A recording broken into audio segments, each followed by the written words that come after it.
بسم الله الرحمن الرحيم. السلام علیکم ورحمۃ اللہ وبرکاتہ۔ اعوذ باللہ من الشیطان الرجیم، بسم اللہ الرحمن الرحیم۔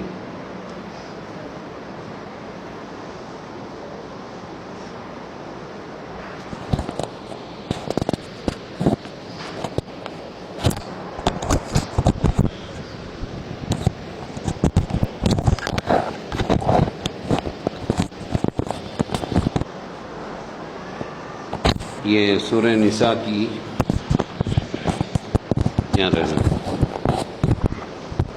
سورہ نساء کی 51 اور 52ویں آیت ہے۔ أَلَمْ تَرَ إِلَى الَّذِينَ أُوتُوا نَصِيبًا مِّنَ الْكِتَابِ يُؤْمِنُونَ بِالْجِبْتِ وَالطَّاغُوتِ وَيَقُولُونَ لِلَّذِينَ كَفَرُوا هَٰؤُلَاءِ أَهْدَىٰ مِنَ الَّذِينَ آمَنُوا سَبِيلًا أولئك الذين لعنهم الله ومن يلعن الله فلن تجد له نصيرا۔ کیا تو نے نہ دیکھا کہ ان کو جن کو ملا ہے کچھ حصہ کتاب کا، یعنی وہ یہودی یا عیسائی ہیں، کتاب والے لوگ ہیں، کہ وہ جو مانتے ہیں بتوں کو اور شیطان کو، اور کہتے ہیں کافروں کو کہ یہ لوگ زیادہ راہ راست پر ہیں مسلمانوں سے۔ یہ وہی ہیں جن پر لعنت کی ہے اللہ نے، اور جس پر لعنت کرے اللہ وہ نہ پائے گا کوئی مددگار۔ تو اللہ تعالیٰ تعجب سے فرما رہے ہیں کہ دیکھو یہ اہل کتاب ہیں، کتاب والے لوگ ہیں، اس کے باوجود یہ لوگ ایمان کس پر لاتے ہیں؟ بت پر اور شیطان پر ایمان لاتے ہیں، اور یہ بھی کہتے ہیں کہ مسلمانوں سے تو کافر اچھے ہیں، حالانکہ خود اہل کتاب ہیں۔ ان پر اللہ کی لعنت ہے۔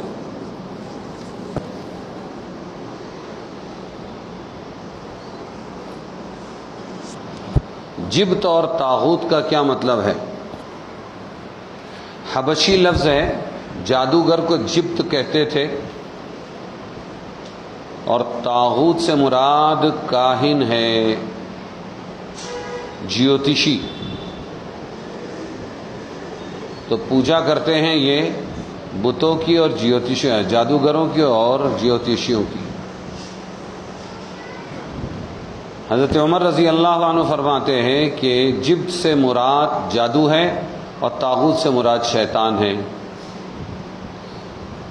مالک ابن انس رضی اللہ عنہ سے روایت ہے کہ اللہ کے سوا جن چیزوں کی عبادت کی جاتی ہے، جو بھی چیزیں اللہ کے علاوہ پوجی جائیں، سب کو طاغوت کہا جاتا ہے۔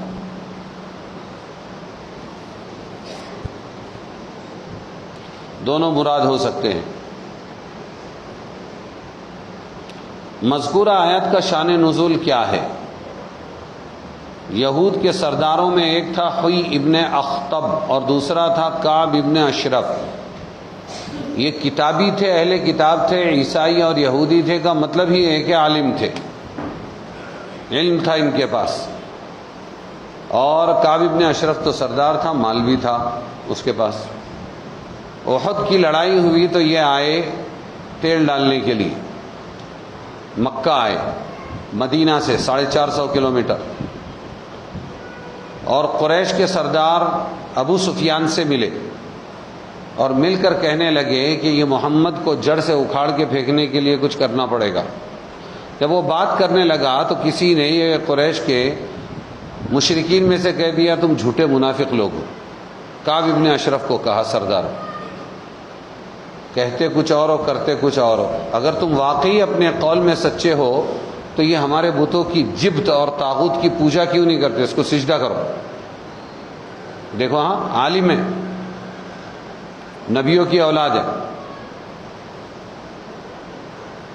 تورات زبور کے ماننے والے لوگ ہیں، لیکن جب وقت پڑتا ہے تو آدمی کیسے بکتا ہے۔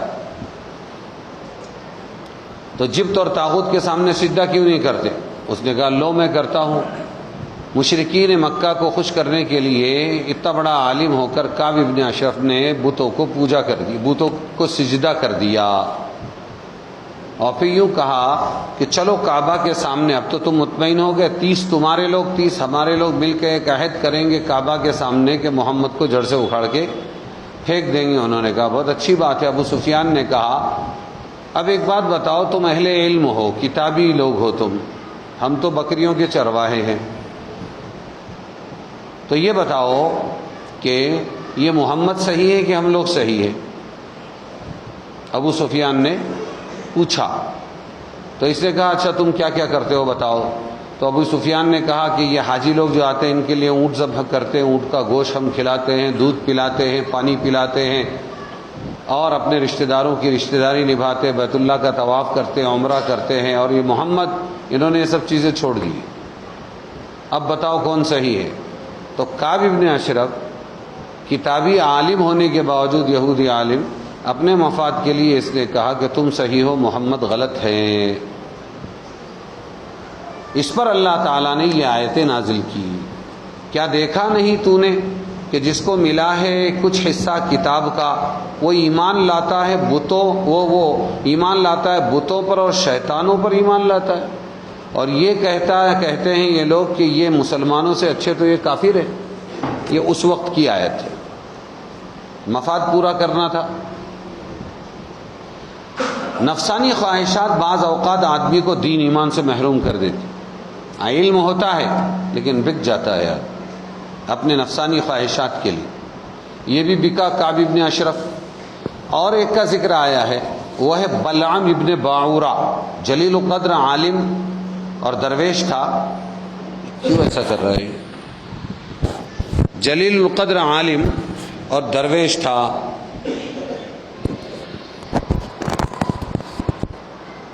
لیکن جب اس نے اپنی نفسانی خواہشات پوری کرنے کا ارادہ کیا تو موسیٰ علیہ السلام کے خلاف ناپاک تدبیریں کی، کچھ بگاڑ تو نہیں سکا، خود ہی مردود اور گمراہ ہو گیا۔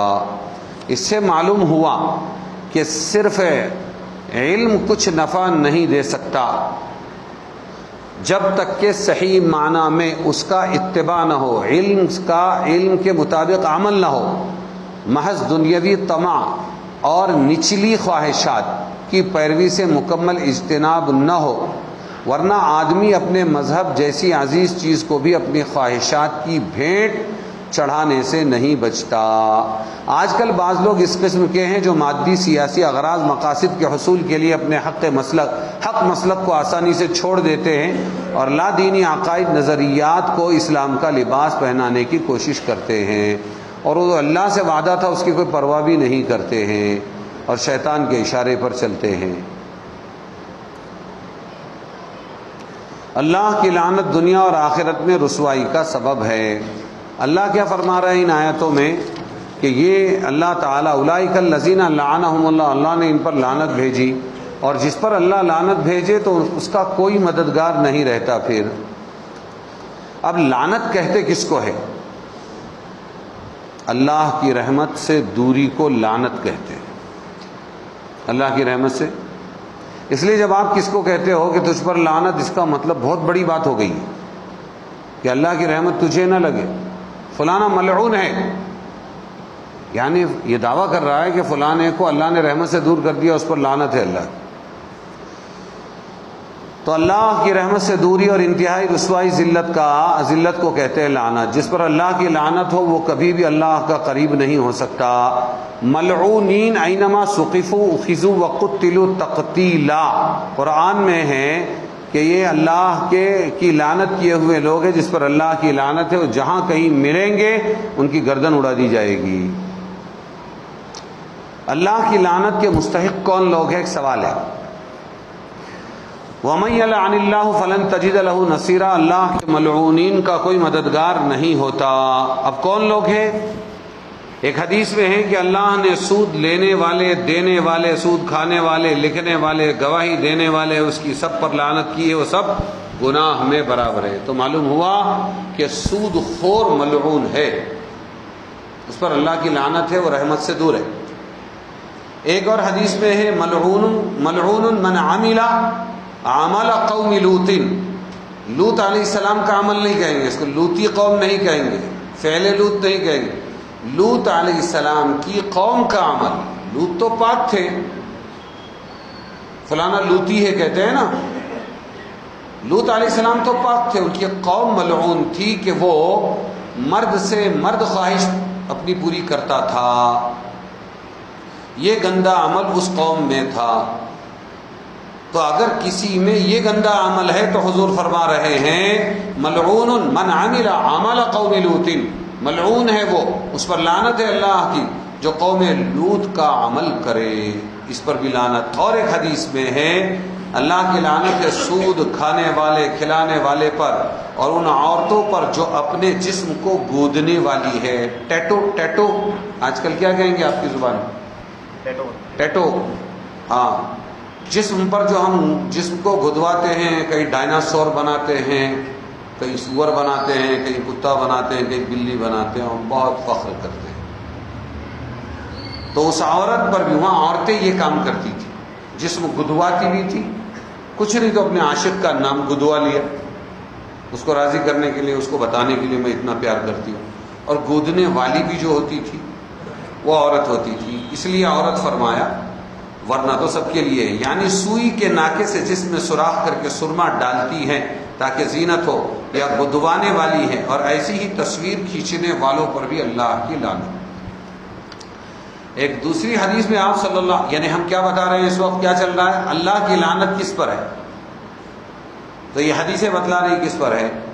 اللہ تعالیٰ لعنت بھیجتے شراب پر، اور اس کے پینے والے پر، پلانے والے پر، اس کے بیچنے والے پر، خریدنے والے پر، نچوڑنے والے پر، اس کے اٹھانے والے پر، منگوانے والے پر، سب پر اللہ کی لعنت. یہ حدیث میں.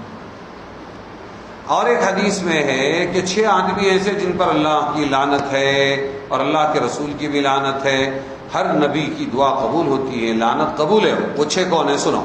اللہ کی کتاب میں زیادتی کرنے والا، جو شخص جبر و قہر سے زبردستی سردار بن جاوے، امیر بن جاوے، فلانا بن جاوے، ڈھمکا بن جاوے، اور پھر اللہ کے عزیز کو ذلیل کرے، اور اللہ نے جس کو ذلیل کیا اسے عزت دینے کی کوشش کرے. سمجھ میں آیا؟ تو دوسرا وہ ہے زبردستی اقتدار حاصل کرنے والا، ستا حاصل کرنے والا. تیسرا کون ہے؟ تیسرا اللہ کی تقدیر جھٹلانے والا. نہیں تقدیر وغیرہ کچھ نہیں ہے، ہمارے ہاتھ ہی میں تقدیر ہے، جو چاہیں گے لکھ دیں گے، جو چاہیں گے مٹا دیں گے. تو اللہ کی تقدیر کا انکار کرنے والا ملعون ہے. اللہ کی لعنت، رسول کی لعنت. چوتھا اللہ کی حرام کردہ چیزوں کو حلال سمجھنے والا. اللہ نے حرام کیا ہے لیکن یہ اس کو حلال کرتا ہے، اور اللہ نے حلال کیا ہے یہ اس کو حرام کرتا ہے. کہ گوشت نہیں کھانے کا، ادرک لہسن نہیں کھانے کا، فلانا نہیں کھانے. ارے کیوں نہیں کھانے کا؟ ہمارے انہوں نے منع کیا ہے. کیوں؟ بولے 40 دن تک یہ سب نہیں کھانے کا. اللہ کا رسول اور اللہ اس کو حلال کر رہا ہے.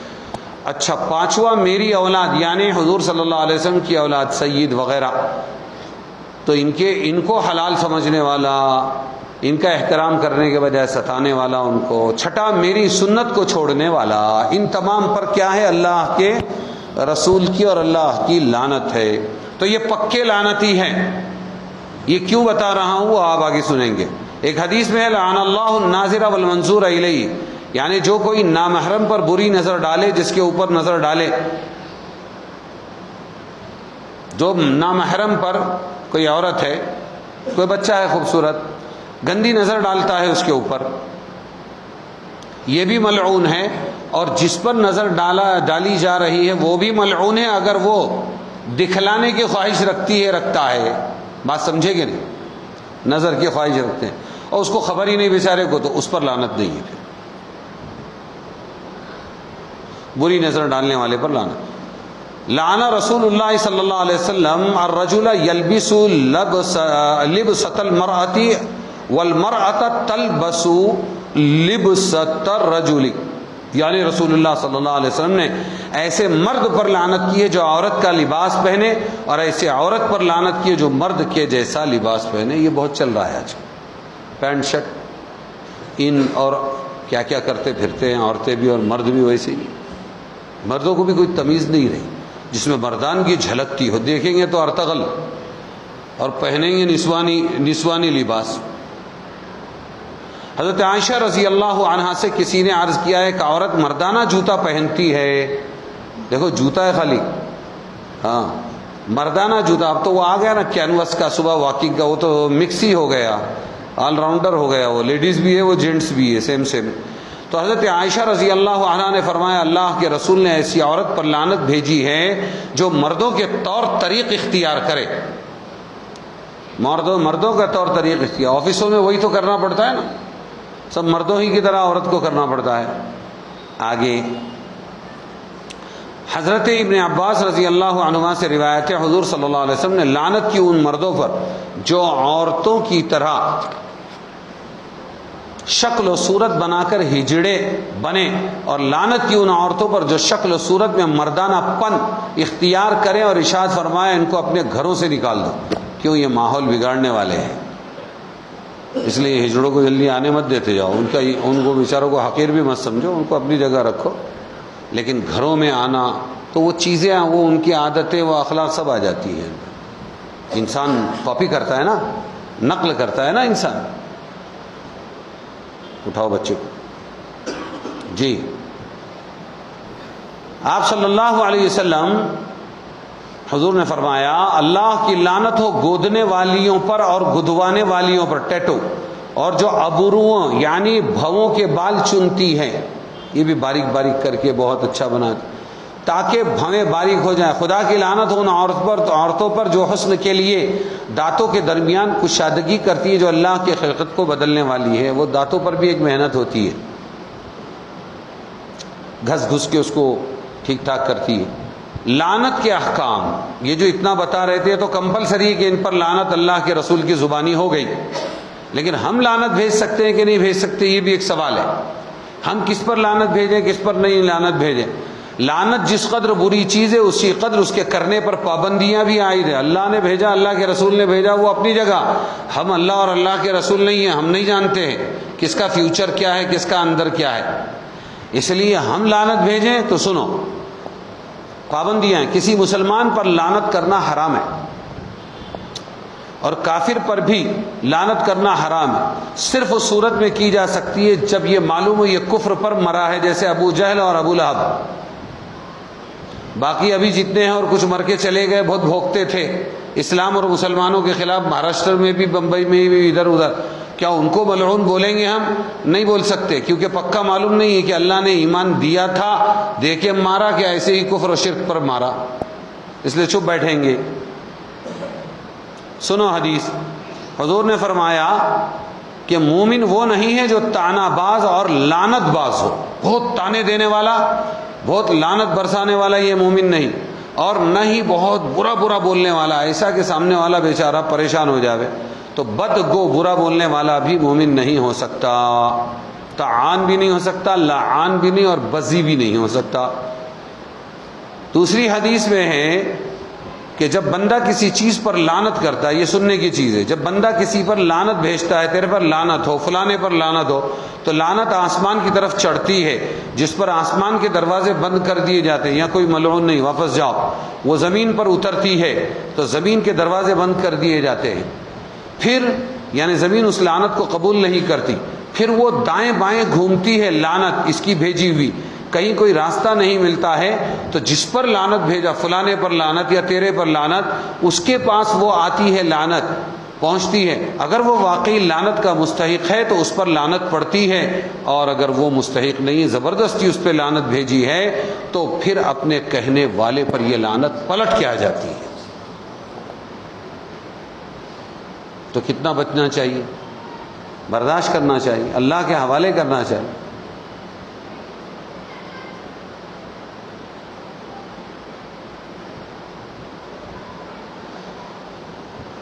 حضور صلی اللہ علیہ وسلم ایک آدمی کی چادر، ہوا نے ایک آدمی کی چادر اڑا لی، ہوا اڑاتی ہے نا تو چادر اڑا کے لے گئی، تو اس نے ہوا پر لعنت کی، اس پر حضور صلی اللہ علیہ بولتے ہیں زبانوں پر چڑھا، ارے لعنت ہو اس پر، تو حضور صلی اللہ علیہ وسلم نے فرمایا تو نے اس پر لعنت نہ کر، تو اس پر لعنت نہ کر، اس لیے کہ وہ اللہ کی جانب سے مامور ہے تیری چادر اڑانے کے لیے، ہوا نے اللہ کے حکم سے اڑائی ہے، اور یاد رکھیے کہ جو آدمی ایسی چیز پر لعنت کرے جس کی وہ مستحق نہیں ہے تو یہ لعنت اس کے کہنے والے پر ہی لوٹتی ہے۔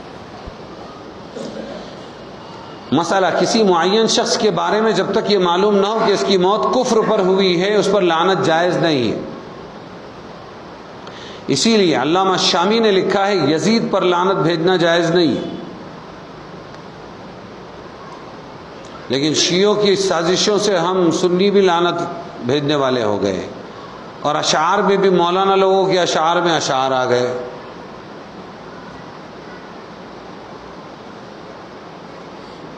کیا ہے وہ حضرت امام حسین کے بارے تعریف میں ہے، اور یزید کی اس میں ایک شعر ہے نا، وہ قتل حسین اصل میں مرگ یزید ہے، اسلام زندہ ہوتا ہے ہر کربلا کے بعد۔ ارے کیا بول رہے ہیں، کچھ سوچنا چاہیے۔ ہم اس کے مکلف نہیں، ہم من ربو کا، ما دینو کا، من نبیو کا، یہ 3 سوال کے جواب کی تیاری ہم کو کرنا ہے۔ باقی یزید اور رابعہ بصریہ اور یہ وہ سب ہم کو اللہ نہیں پوچھیں گے۔ جی، کسی کا نام لیے بغیر لعنت بھیج سکتے ہیں کہ مسلمانوں کو ستانے والوں پر اللہ کی لعنت، یہ ٹھیک ہے، جو مستحق ہوگا وہیں جا کے فٹ ہوگی وہ۔ جی، اگلی آیت ہے 53 اور 55، 54 55۔ ام لهم نصیب من الملک فاذا لا يؤتون الناس نقیرا ام يحسدون الناس على ما آتاهم الله من فضله فقد آتينا آل إبراهيم الكتاب والحكمة وآتيناهم ملكا عظيما فمنهم من آمن به ومنهم من صد عنه وكفى بجهنم سعيرا۔ کیا ان کا کچھ حصہ ہے سلطنت میں، حکومت میں؟ یہ یہودیوں کا۔ پھر تو یہ نہ دیں گے لوگوں کو ایک تل برابر بھی اگر ان کی حکومت ہوتی تو، یا حسد کرتے ہیں لوگوں کا اس پر جو دیا ہے ان کو اللہ نے اپنے فضل سے، تو ہم نے تو دی ہے ابراہیم علیہ السلام کے خاندان کو کتاب اور حکمت، اور ان کو دی ہم نے بڑی سلطنت۔ فَمِنْهُمْ مَنْ آمَنَ، پھر ان میں سے کسی نے مانا اور کسی کوئی اس سے ہٹا رہا، اور کافی ہے دوزخ کی بھڑکتی آگ۔ یہ کس پس منظر میں آیت نازل ہوئی؟ کیا ان کا کوئی حصہ ہے کہ حکومت میں؟ پھر تو لوگوں کو تل برابر کوئی چیز نہ دے، یا وہ حسد کرتے ہیں۔ ہم نے تو ابراہیم علیہ السلام کو کتاب، حکمت اور بڑی سلطنت بھی دی تھی۔ ابراہیم علیہ السلام کے بیٹے حضرت اسحاق علیہ السلام، اور اسحاق علیہ السلام کے بیٹے حضرت یعقوب علیہ السلام، یعقوب کا دوسرا نام اسرائیل، اسرائیل کے 12 بیٹے ہوئے بنی اسرائیل، ان کی اولاد میں 1,24,000 انبیاء گزرے۔ انہی میں سے حضرت داؤد علیہ السلام تھے، بڑے مالدار بادشاہ تھے۔ انہی میں سے ان کے بیٹے حضرت سلیمان تھے، بہت زیادہ شان و شوکت والے بادشاہ گزرے۔ انہی میں حضرت یوسف علیہ السلام تھے، یہ 12 میں سے ہی ایک تھے یوسف علیہ السلام، یعقوب علیہ السلام کے بیٹے، جو کنویں میں پھینکے گئے، بازار میں بیچے گئے، جیل میں سلاخوں کے پیچھے رکھے گئے، پھر اس کے بعد ملک مصر کے وزیر مالیات بن کے 7 سال تک انہوں نے قحط کا مقابلہ کیا تھا۔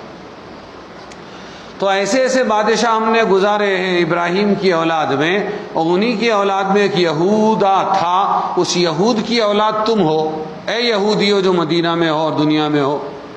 انہی کی اولاد میں ایک عیسیٰ علیہ السلام پیدا ہوئے، وہ بھی اہل کتاب، تم بھی اہل کتاب، اور آج جل رہے ہو محمد صلی اللہ علیہ وسلم سے کی اتنی عزت کیوں ان کو، اتنی حکومت کیوں ان کی، کہ جو دیکھو ان کی مانتا ہے۔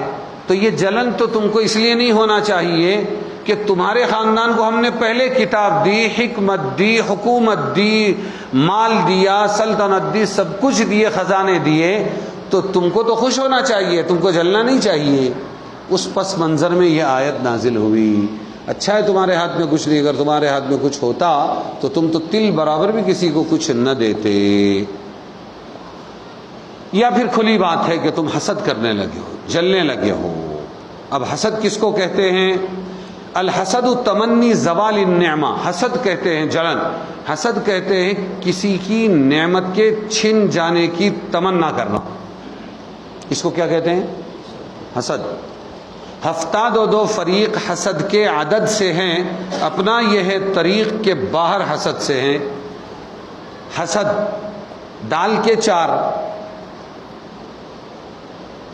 اور سین کے شاید 60 ہے، کتنے ہوئے؟ ارے بولو نا، 64 ہو گئے، اور ہا کے 10 ہے، شاید 8 ہے، ہا کے جو ہے 8 ہے، اب 64 میں 8 ملا ہے تو کتنے ہوئے؟ تو یہ ایک نمبرنگ کا علم ہے جو شاعروں نے اور یہ تعویذ لکھنے والوں نے ایجاد کیا، سمجھے؟ جس میں 786 بھی ہے۔ بولے بسم اللہ الرحمن الرحیم کے کتنے بنتے ہیں نمبر؟ وہ ایسے ہی بنتے ہیں 786۔ حالانکہ ہرے کرشنا کے بھی اگر آپ نکالیں گے تو وہی 786 نکلیں گے۔ میں نکالتا رہا ہوں اور بچوں کو پڑھا کے بتاتا رہا ہوں، تو یہ نمبرنگ ان کی ایجاد ہے۔ لیکن شاعر نے اس سے فائدہ اٹھایا، یوں کہا کہ یہ جو 72 فرقے ہیں، 72، ابھی آنکڑا ہم نے نکالا تو کتنا ہوا؟ 4 8 60، کتنا ہو گیا؟ تو بولے یہ جو 72 فرقے ہیں، اور حضور نے بھی فرمایا تھا امت میں 72 فرقے بنیں گے، یہ حسد کی عدد کی وجہ سے ہے۔ یہ ہفتاد و 2 فریق 72 فرقے حسد کے عدد سے ہیں، اپنا یہ ہے طریق کے باہر حسد سے ہیں۔ تو 72 فرقے ہیں یہ حسد و جلن کی وجہ سے۔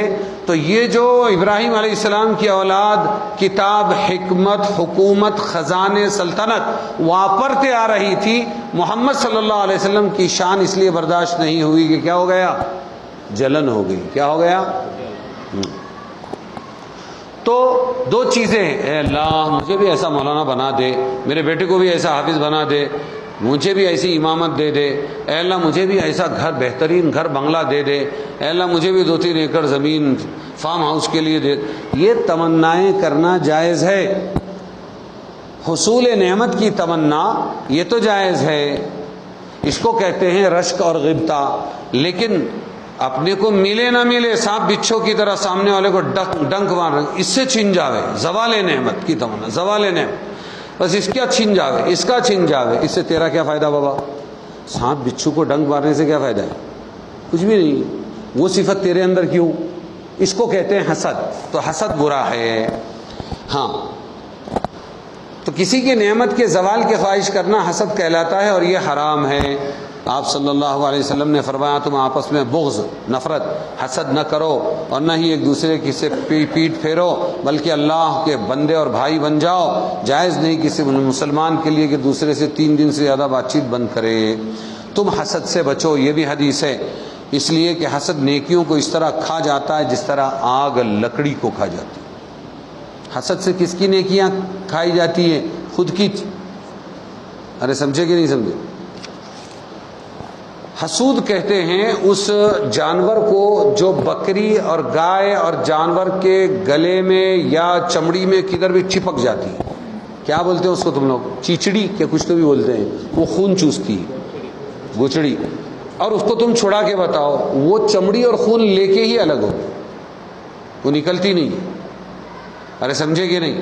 تو حسد وہ گوچڑی ہے جو انسان کے دل کو لگ گئی ہے۔ اس لیے ہر دشمن کو مارنے کی کوشش کرو، لیکن حسد والے کو مت مارو، وہ خود مر رہا ہے۔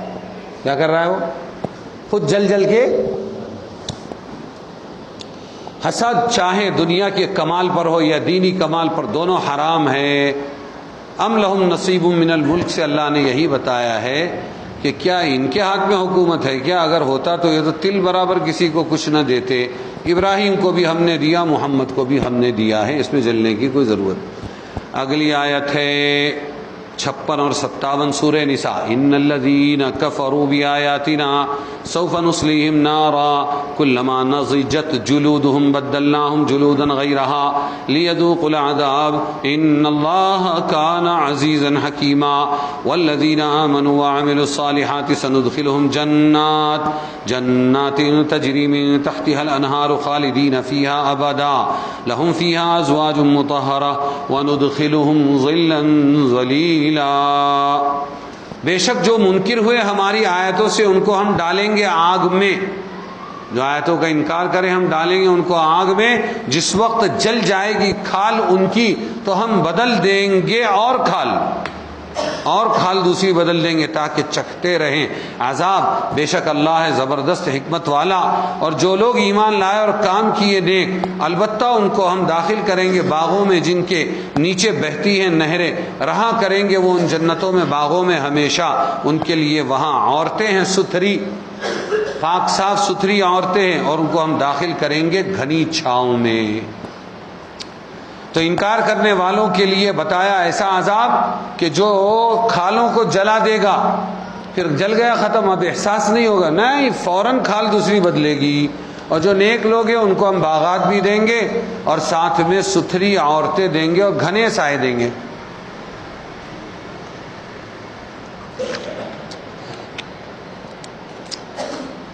اب یہ جو ہے کلما نضج، جب کھال ان کی پک جائے گی جہنم کے عذاب سے تو ہم بدل دیں گے. یہ کتنے ٹائم میں بدلے گا؟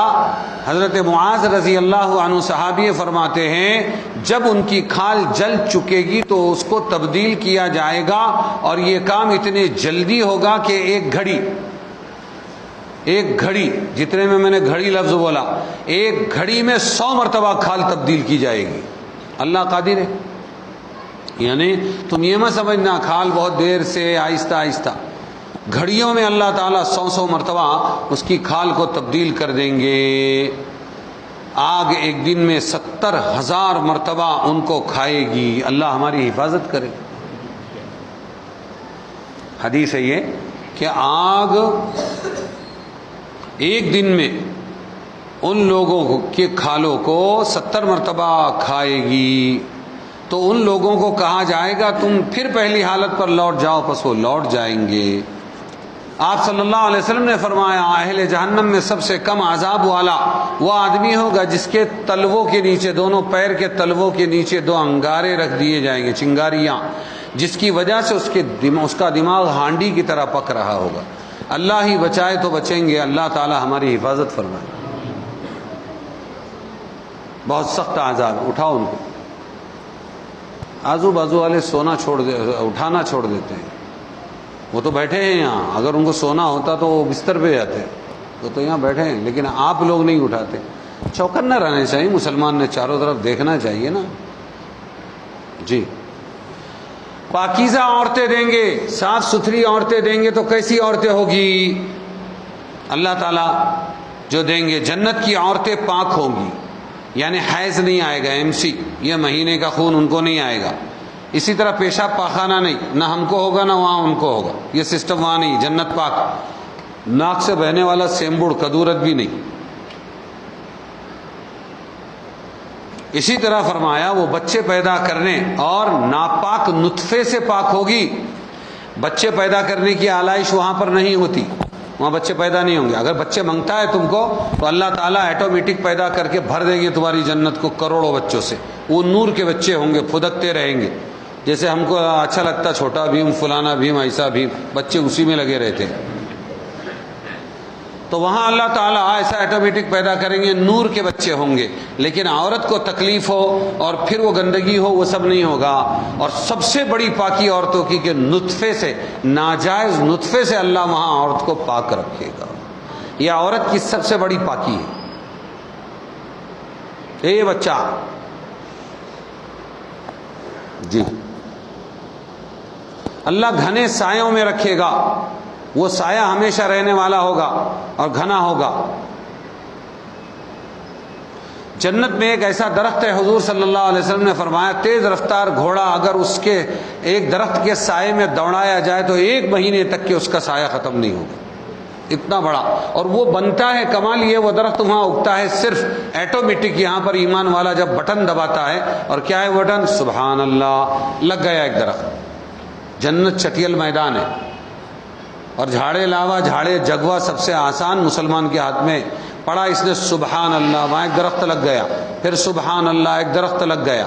چٹیل میدان ہے. جو جیسا چاہے اپنی جنت کو جتنا سرسبز و شاداب کرنا چاہے کرے.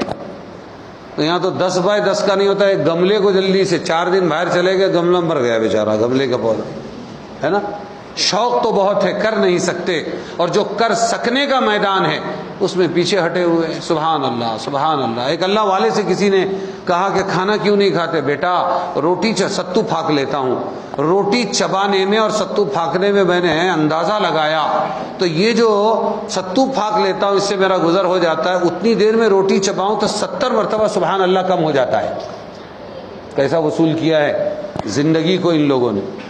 اس لیے ہر وقت سبحان اللہ الحمد، گھر میں سب کو کہو. تو فرمایا کہ گھنا سایہ ہے وہاں پر اللہ فرما رہے ہیں، اور وہ عرش کا سایہ ہے. کس کا؟ عرش کے سائے میں اللہ تبارک و تعالی رکھیں گے ایمان والوں کو. اگلی آیت ہے 59 آیت 58 اور 59. ان اللہ یأمرکم ان تؤدوا الامانات الی اہلہا واذا حکمتم بین الناس ان تحکموا بالعدل ان اللہ نعم ما یعظکم بہ ان اللہ کان سمیعا بصیرا. یا ایہا الذین آمنوا اطیعوا اللہ واطیعوا الرسول واولی الامر منکم فإن تنازعتم في شيء فردوه إلى الله والرسول إن كنتم تؤمنون بالله واليوم الآخر ذلك خير وأحسن تأويلا. بے شک اللہ تم کو فرماتا ہے کہ پہنچا دو امانتیں امانت والوں کو، اور جب فیصلہ کرنے لگو لوگوں میں تو فیصلہ کرو انصاف سے. اللہ اچھی نصیحت کرتا ہے تم کو. بے شک اللہ ہے سننے والا دیکھنے والا. اے ایمان والو حکم مانو اللہ کا اور حکم مانو رسول کا اور حاکموں کا جو تم میں سے ہوں، اولی الامر منکم. پھر اگر جھگڑ پڑو کسی چیز میں تو اس کو رجوع کرو اللہ کی طرف اور اس کے رسول کی طرف. اگر یقین رکھتے ہو اللہ پر اور قیامت کے دن پر، یہ بات اچھی ہے اور بہتر ہے انجام کے اعتبار سے. تو کیا فرمایا؟ اللہ امانتیں ادا کرنے کا حکم دیتا ہے. امانت والوں تک امانت پہنچا، امانت والوں کی امانت پہنچا دو، انصاف کرو اور اللہ رسول کے پاس اپنے جھگڑے لے جاؤ. آیت کا شان نزول یہ ہے کہ یہ جو مکہ کے پاس رہنے والے مشرکین تھے، ان میں جو سردار قسم کے لوگ تھے، ان میں کعبۃ اللہ میں جو آتے تھے لوگ حج کے لیے عمرہ کے لیے، ان لوگوں کی خدمتیں تقسیم تھی. زمزم کا پانی کون پلائے گا؟ آپ کے چچا عباس رضی اللہ عنہ اس کے ذمہ دار تھے، جس کو سقایا کہا جاتا تھا. پھر اس کے بعد میں ابو طالب جو تھے آپ کے چچا، کچھ خدمتیں ان کے ذمے تھی. اور بیت اللہ کی جو چابی تھی تالے کی، وہ عثمان ابن طلحہ کے خاندان میں تھی. اب آپ صلی اللہ علیہ وسلم کو تو لوگ بے دین کہتے تھے اور لوگ نفرت کرتے تھے. آپ نے ہجرت سے پہلے ایک مرتبہ چاہا کہ چلو کعبہ کے اندر جائیں اور جا کر عبادت کریں، دعا کریں. اپنے ساتھیوں کو لے کر پہنچے تو جب کھولنے کے لیے کہا تو عثمان ابن طلحہ نے بہت ترش روئی سے اور بہت ٹیڑھا منہ بنا کر الٹا سلٹا کہا. آپ خاموش رہے، سنتے رہے. اس کے بعد آپ صلی اللہ علیہ وسلم نے اسے ایک بات کہہ دی، اور وہ یہ فرمایا، اے عثمان، شاید تم ایک روز یہ بیت اللہ کی چابی میرے ہاتھ میں دیکھو گے. بہت بڑی بات تھی. جن کو جینے کا حق نہیں تھا، نماز پڑھنے نہیں دیتے تھے، پیٹھ پہ اونٹ کی وجڑیاں لا کے ڈال دیتے تھے، سارا زمانہ دشمن تھا، وہ یہ کہہ رہے ہیں، اے عثمان، آج تم مجھے کڑوی کسیلی سنا رہے ہو، شاید کہ تم ایک روز یہ بیت اللہ کی چابی میرے ہاتھ میں دیکھو گے، جبکہ مجھے اختیار ہوگا کہ جس کو چاہوں میں یہ چابی دے دوں. عثمان ابن طلحہ نے کہا، اگر ایسا ہو گیا تو قریش، مکہ کے سپر پاور قریش ہلاک اور ذلیل ہو جائیں گے. آپ صلی اللہ علیہ وسلم نے فرمایا، نہیں عثمان، اس وقت قریش آباد اور عزت والے ہو جائیں گے. آپ یہ کہتے ہوئے بیت اللہ کے اندر تشریف لے گئے. اپنی عبادت کر کے آپ صلی اللہ علیہ وسلم باہر نکلے. عثمان کو لگ گئی بات، چابی ہولڈر ہے، لیکن کہتے میں نے اپنے دل کو ٹٹولا تو مجھے یقین ہو گیا کہ جو کہہ کے گئے محمد وہ ہو کر رہے گا. اور میں نے اسی وقت سوچا مسلمان بن جاؤں، لیکن وہ سردار جو آس پاس کے تھے انہوں نے بننے نہیں دیا، بہت لعن طعن کی مجھے، میں خاموش ہو گیا. اب اس کے بعد آیا زمانہ فتح مکہ. مکہ فتح ہو گیا، بغیر ایک خون کا قطرہ بہے حضور صلی اللہ علیہ وسلم قابض ہو گئے. آپ کے ساتھی آ گئے مکہ کے اندر.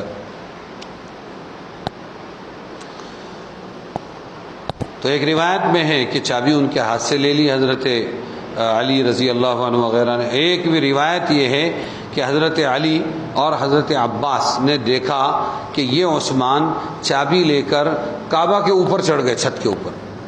60 فٹ اونچا ہے وہ, کم سے کم 60-70 فٹ, کہ کوئی مجھ سے لے ہی نہیں.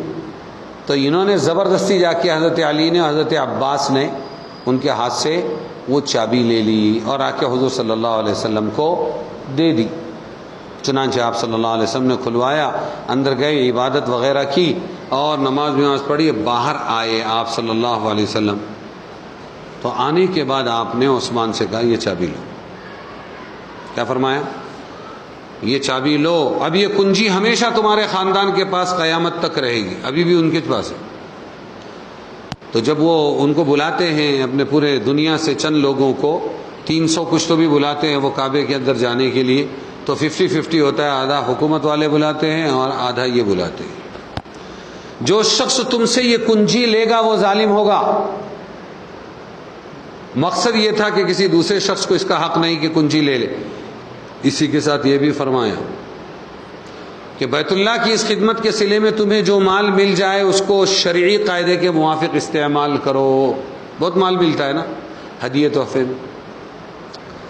یہ سادے مجاوروں کو ملتا ہے, گھنٹے گھنٹے کی ڈیوٹی رہتی, وہ تو کعبۃ اللہ ساری دنیا کا سب سے بڑا مرکز.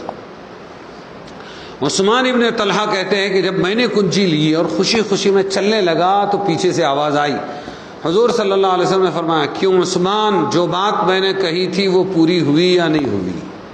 اب مجھے وہ بات یاد آ گئی جو حضور نے ہجرت سے پہلے فرمائی تھی کہ ایک روز تم یہ کنجی میرے ہاتھوں میں دیکھو گے.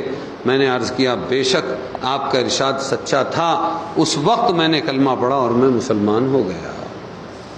تو یہ واقعہ پیش آیا.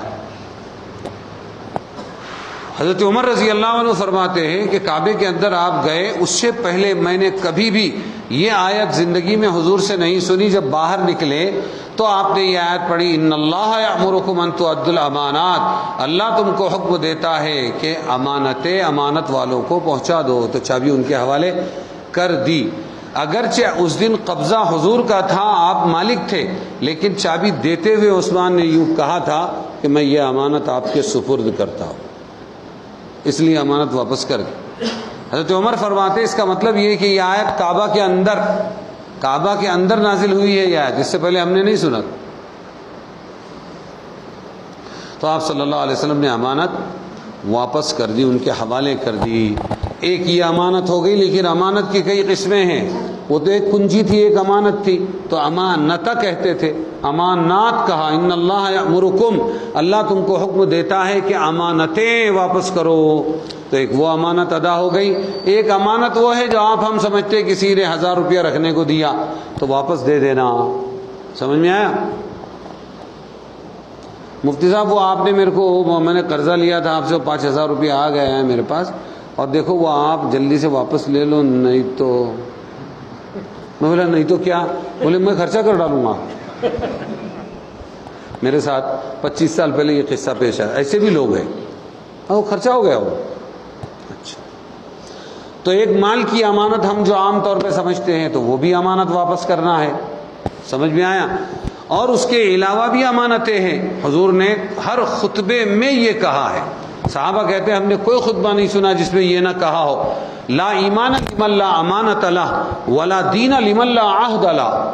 جس میں امانت داری نہیں اس میں ایمان نہیں, جس میں امانت داری نہیں اس میں ایمان نہیں, اور جس شخص میں معاہدے کی پابندی نہیں, جو قرار طے ہو گیا اس کی پابندی نہیں, اس میں دین نہیں.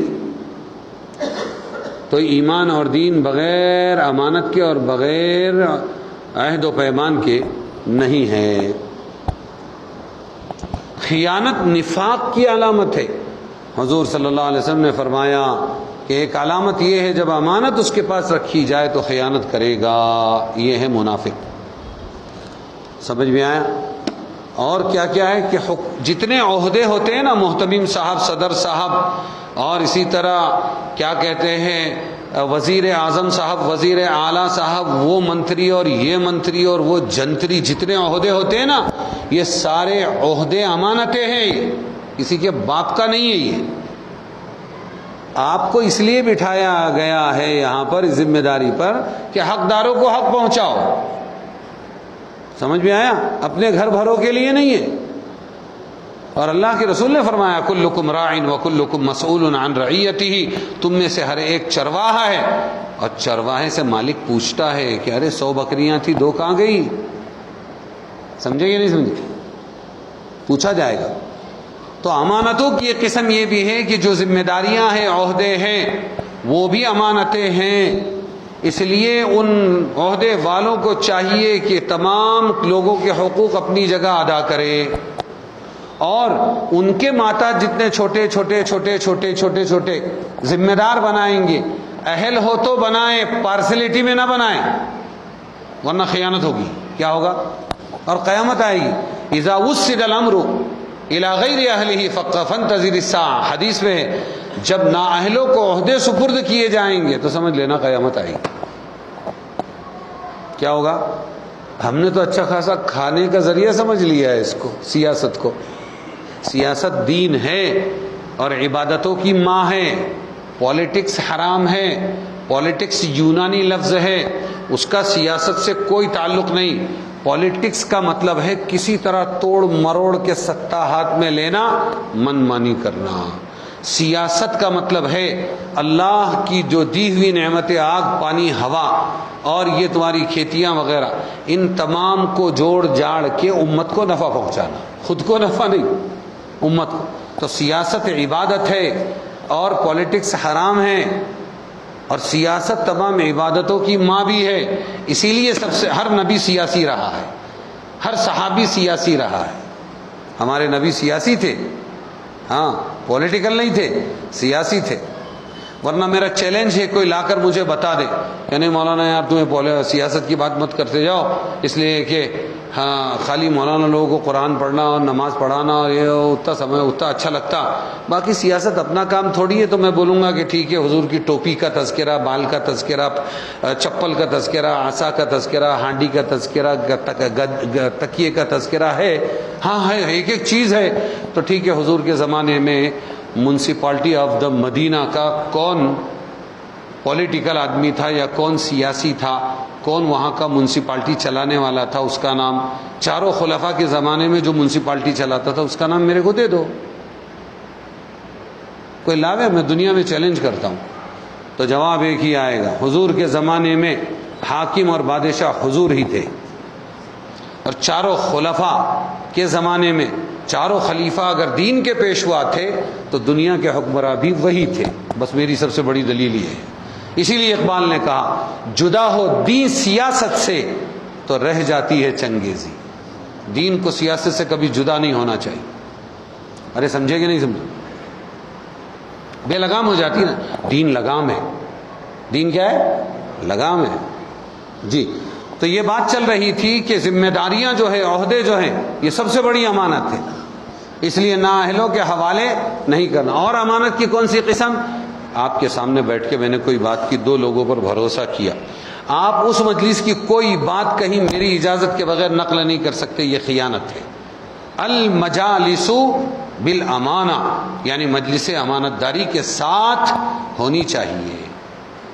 دوسری اور امانت، آپ میرے پاس آئے کہ میری بیوی میرے کو بہت پریشان کر رہی ہے، ذرا کیا کروں بتائیے آپ. جو خیر کی بات ہے پورا مسئلہ سمجھ کے وہ بتاؤ، اس لیے کہ آپ پر اس نے آپ کو امانت دی ہے، آپ کے پاس رائے امانت ہے. آپ اس کو غلط راستہ بتائیں گے تو آپ پکڑے جائیں گے، خیانت کرنے والے بنیں گے.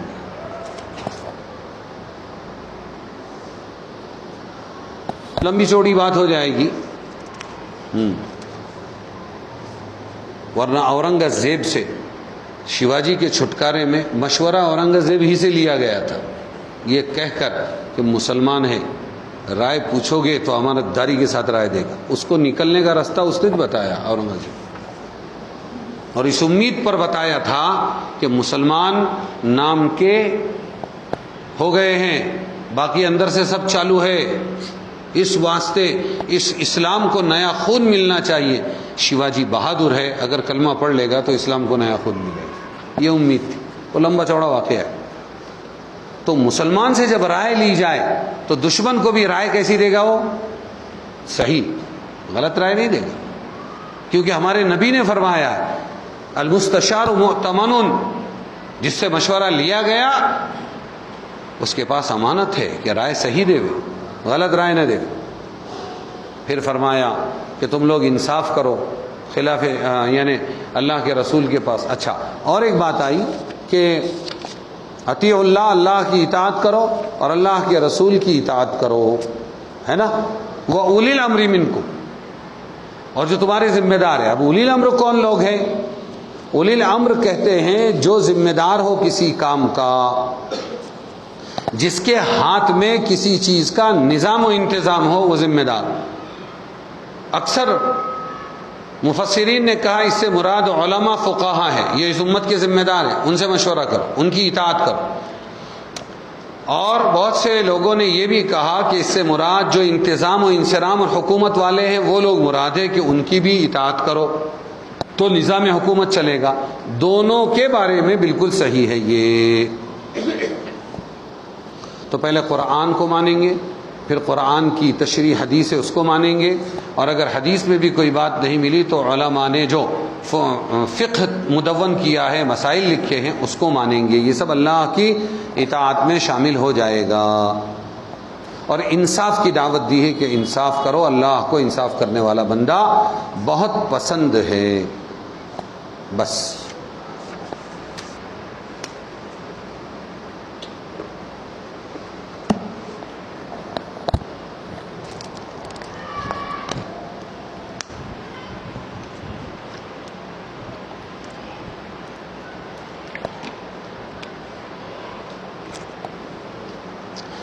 اللہم صلی علی سیدنا مولانا محمد وعلی آل سیدنا مولانا محمد مبارک وسلم۔ اللہ لا الہ الا هو الحی القیوم وعنت الوجوہ للحی القیوم یا احد الصمد الذی لم یلد ولم یولد ولم یکن له کفوا احد یا ارحم الراحمین یا ذا الجلال والاکرام یا ربنا یا سیدنا یا مولانا ویا غایت رغبتنا یا خالق انفسنا ظلمنا انفسنا وان لم تغفر لنا وترحمنا لنکونن من الخاسرین وصلی اللہ تعالی علی خیر خلق محمد وآلہ واصحابہ اجمعین برحمتک یا